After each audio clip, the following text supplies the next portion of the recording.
mais ou menos 20 anos atrás, talvez 30 anos, no Brasil se começou uma cultura, digamos, nova. A cultura de tomar vinho, coisa que não era muito ligada, dado que o nosso país é um país tropical, o vinho não era uma coisa assim muito aprezada. Mas, com os nossos irmãos da Argentina e o Chile, que produzem uvas de excelente qualidade, e vinhos, portanto, de excelente qualidade, nós brasileiros começamos a ter o gosto por tomar vinho. Obviamente que isto, de alguma forma, revela algo que toca as cordas de uma saudade original. E eu vou tentar explicar o que seria esta saudade original. Ou seja, em todas as culturas do mundo, de alguma forma, nós temos uma cultura de vinho. E o vinho, por assim dizer, porque traz consigo a harmonia, ele, ao bebê-lo, nós de alguma forma tocamos algo ligado à nossa origem. E longe do clichê que tomar vinho é coisa de gente rica ou coisa de gente que não tem o que fazer, quando nós tomamos vinho, nós fazemos sempre ao redor de uma mesa, dividindo a refeição com alguém. Tomamos vinho, em geral, casal, quando vão fazer um jantar romântico, que reenderece imediatamente ao amor. Se toma o vinho quando quer estar dentro da própria casa, no aconchego do lar. Portanto, longe de qualquer clichê que pode acontecer, aquilo que o vinho revela é que dentro do homem existe uma ideia de um lugar harmonioso, de lugar onde as coisas que acontecem com o tempo se maturam, e essa maturidade faz parte do próprio ser. E quando o homem então bebe, ou a mulher, obviamente, quando bebe o vinho, ele entra, por assim dizer, dentro de uma comunhão com todo o processo que levou o vinho a se tornar vinho, mas também com toda a criação.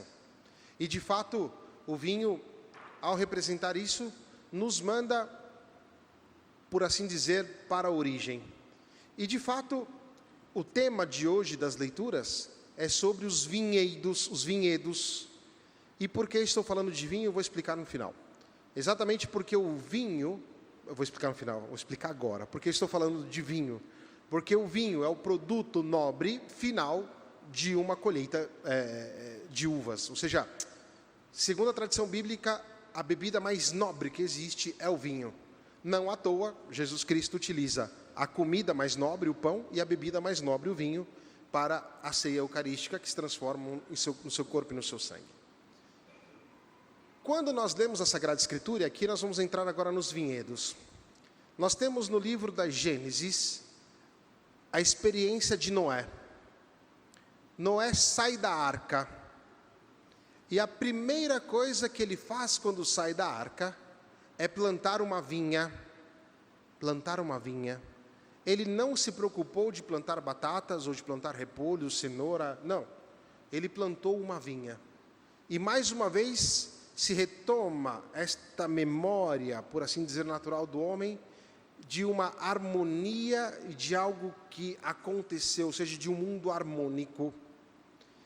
E o que está por trás dessa experiência de Noé e da Gênesis, nós encontramos na primeira leitura de hoje no livro de Isaías, quando ele conta a história de um amigo seu, que na verdade é a história de Deus, que toma Israel para si como seu povo, e faz uma comparação de Israel como um vinhedo. E quando se planta um vinhedo e se cultiva um vinhedo, o que se espera dele? Que dê boas uvas. Mas a experiência do povo de Israel foi que eles deram uvas selvagens. Veja, essa experiência do povo de Israel, ela tem um duplo sentido. O primeiro sentido é que Deus, quando escolhe o seu povo para fazer dele produzir bons frutos, é que a partir deste povo, toda a humanidade poderá acorrer ao Deus de Israel. Se aquele povo, ele vai bem, naturalmente, os demais povos vão imitar aquele povo. Basta pensar no Brasil, que nós imitamos muito da cultura norte-americana. Em geral, o nosso modo de ser, ele, se é bom, faz com que os outros nos imitem. E o povo de Israel começou a se colocar longe de Deus. E, portanto, os demais povos não os imitaram. E o pior, os profetas vieram para dizer: povo de Israel, vocês estão andando longe de Deus. E o que significa, neste caso, andar longe de Deus? Significa o fato que aquele povo escolhido por Deus, cuidado por Deus, não quis nutrir-se daquilo que Deus propunha, ou daquilo que Deus propõe. E, portanto, vai produzir uva selvagem. E por que vai produzir uva selvagem? Porque sabemos que uma uva, para que seja boa, ela precisa se nutrir de um solo bom. Se a uva não se nutre daquele solo bom, ou se tem algo de errado com aquele solo, ela vai dar uva selvagem. Muito bem, o povo de Israel não quis se nutrir do solo bom da Sagrada Escritura e das profecias que Deus deu para aquele povo. E isso não está muito diferente daquilo que nós vivemos hoje. Enquanto povo católico, muitas vezes nós deixamos de lado as nossas raízes, a tradição, a Sagrada Escritura e o magistério. Deixamos de lado aquilo que são os nossos bons valores e pensamos que, como povo, agora povo de Cristo, povo que pertence a essa vinha do Senhor, vamos resolver os nossos problemas partindo das nossas considerações e não daquilo que Deus nos propõe. E ultimamente isto nós estamos vendo de alguma forma em algumas linhas dentro da nossa igreja. Como cristãos, a nossa posição deve ser sempre aquela de sermos nutridos por aquilo que Deus nos deu como herança. E aí nós vamos começar, como povo, a produzir bons frutos. Jesus Cristo retoma a mesma ideia da primeira leitura de Isaías. Só que agora Jesus Cristo não vai nos falar dos frutos, ele vai falar dos trabalhadores, aqueles que trabalham na vinha. Esses daqui, os vinhateiros, eles não estavam mais preocupados com o trabalho, estavam preocupados somente em possuir a vinha para si, nem mesmo os frutos. Era uma briga, por assim dizer, pela herança, que nem era deles. E quando Jesus Cristo vai falar desses vinhateiros, ele está falando de cada um de nós, que tendo a graça de receber de Deus tudo aquilo que Ele nos dá, nós pensamos que roubando de Deus o que Ele nos deu, poderemos fazer o que quisermos com a herança que recebemos. Mas a herança que Deus nos dá é uma herança que está completamente ligada a Ele, e a nossa liberdade, ela se realiza a partir do momento que correspondemos à herança que recebemos do Pai. Portanto, o trabalhador da vinha, que somos cada um de nós, esse trabalhador é chamado a receber a herança e não maltratá-la. E nós sabemos que o trabalho em um vinhedo, ele necessita tempo. Para que a uva chegue a ser vinho, é um processo muito longo. Mas nós, no afã de querer resolver as coisas imediatamente, temos a capacidade de estragar tudo aquilo que nos foi dado. Mas aquilo que Deus nos chama para viver hoje, não é estragar o processo, mas viver o processo na sua plenitude. E este processo passa pelo fato de nós não deixarmos de lado aquilo que Deus nos propõe, mas de abraçar aquilo que Ele nos propõe, sobretudo pelo Seu Filho Jesus. Quando nós queremos viver a vida segundo as nossas proposições, então nós agimos como aqueles que foram descartados, como aqueles que não vivem dentro de uma comunhão. E a nossa tendência também nesse ponto é descartar Cristo. Isto é o que acontece no mundo moderno, no mundo de hoje, na nossa sociedade. Se descarta Cristo e a sua proposta. E quando descartamos Cristo e a proposta de Cristo, descartamos também nós mesmos. E aí Jesus Cristo vai citar o Salmo 118, quando vai nos dizer que a pedra que os pedreiros rejeitaram se tornou a pedra angular. A partir do momento em que nós aceitamos Cristo e a herança que Ele nos dá, e passamos a viver com a pessoa de Jesus dentro de uma profundidade, neste momento, nós passamos a viver também dentro de um organismo muito grande, não como rejeitados, mas dentro de uma grande comunhão. E aquilo que Jesus Cristo nos fala, e São Paulo vai nos dizer, é que nós temos que trabalhar para fazer valer as virtudes boas que nós recebemos. São Paulo, na segunda leitura, nos fala exatamente sobre isso, ou seja, de insistir nas boas obras, ou seja, de trabalhar na vinha, significa de fazer um esforço cotidiano para que o cultivo da obra de Deus possa acontecer. E esse cultivo que acontece aos poucos, não é de uma vez. É a nossa imediatez e o nosso querer resolver tudo é que faz com que nós destruamos o que o Senhor nos propõe.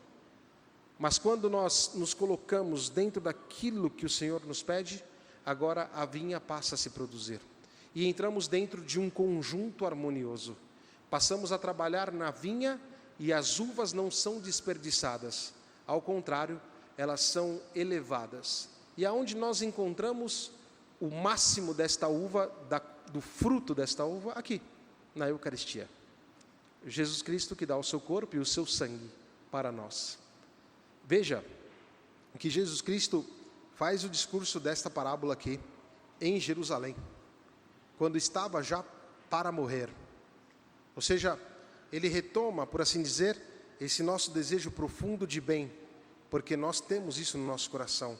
O eleva dizendo, isto é possível, porque eu que sou Deus, Jesus Cristo dizendo, ou seja, estou aqui e digo que pode viver uma vida nova. Eu dou este sangue para a remissão dos pecados. Então nós somos chamados a não viver mais segundo aquilo que o pecado nos dita, mas viver segundo aquilo que Cristo nos propõe. Com os valores que nós já recebemos como herança de bondade em nós, que é um pouco pervertido a causa do nosso pecado, mas remidos dos pecados, porque podemos tomar o sangue de Cristo, nós passamos a viver uma vida nova. Um pouco esta ideia de hoje. Queremos viver como aqueles que trabalham na vinha do Senhor e com muita paciência, na oração, procuram acolher os frutos, entender aquilo que o Mestre nos pede e levar a vinha e os seus frutos até o seu último grau de nobreza, que é o vinho, ou seja, que é aquilo que nós doamos e vivemos no bem com os outros? Ou queremos ser esses que querem apossar-se da própria vinha e fazer do mundo aquilo que pensa que o mundo deve ser? São essas as escolhas que nós temos diante de hoje. Agora temos que perguntar ao nosso coração, o que o nosso coração quer?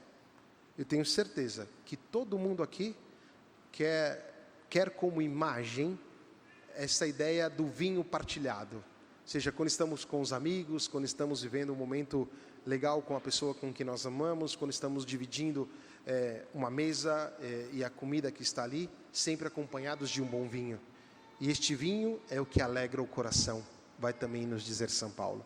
Portanto, que no dia de hoje não tenhamos medo de assumir aquilo que Cristo nos propõe e que nos garante através da Eucaristia. Termino a nossa homilia sempre com o nosso inserimento de cultura, e hoje nós vamos até Barcelona. Em Barcelona é uma cidade muito bonita e ela é muito caracterizada por um grande arquiteto chamado Gaudí, que é o camarada que projetou a Igreja da Sagrada Família, que vai ficar pronta, se tudo der certo, no ano que vem. Eu tive a graça de trabalhar em Barcelona por um mês, no Hospital do Cotolengo, e todos os dias à tarde eu ia correr no Parque Güell, que era exatamente atrás do hospital. Melhor, o Parque Güell era atrás do hospital, então eu passava ali, ia correr. Naquela época eu corria, hoje não corro mais, mas corria. E aí eu via algumas obras de Gaudí, assim, ali no parque, e me chamou a atenção um banco de praça, em que Gaudí, na época em que fazia a sua arte, ele colocava pedaços de pedra mesmo, pedaços de azulejo, pedaços de mármore rejeitados. E ele conseguia colocar aquilo dentro de um conjunto harmonioso. E ficava uma coisa muito bonita. Que é exatamente isso que a nossa vida ganha quando nós estamos com Cristo. O pedaço que somos nós entra dentro de um conjunto harmonioso. Mas nós precisamos aceitar a pedra que os pedreiros rejeitaram, que é a pedra fundamental, que é Cristo. Quando nós olhamos as torres da Sagrada Família, aí você vai ter que entrar no Google mesmo para ver, porque a olho nu é um pouco difícil. As torres da Sagrada Família, elas também usam esse conceito de Gaudí, de utilizar pedras descartadas e colocá-las dentro deste conjunto harmonioso.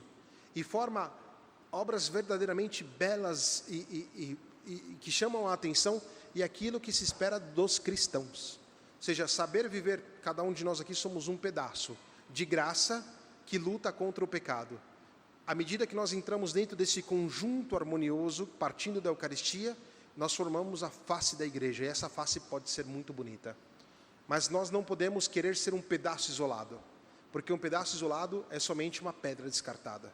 Mas este pedaço isolado, com a pedra que foi descartada, que é o Cristo, que dá a vida para nós, entramos num conjunto harmonioso e nos tornamos uma comunidade bela.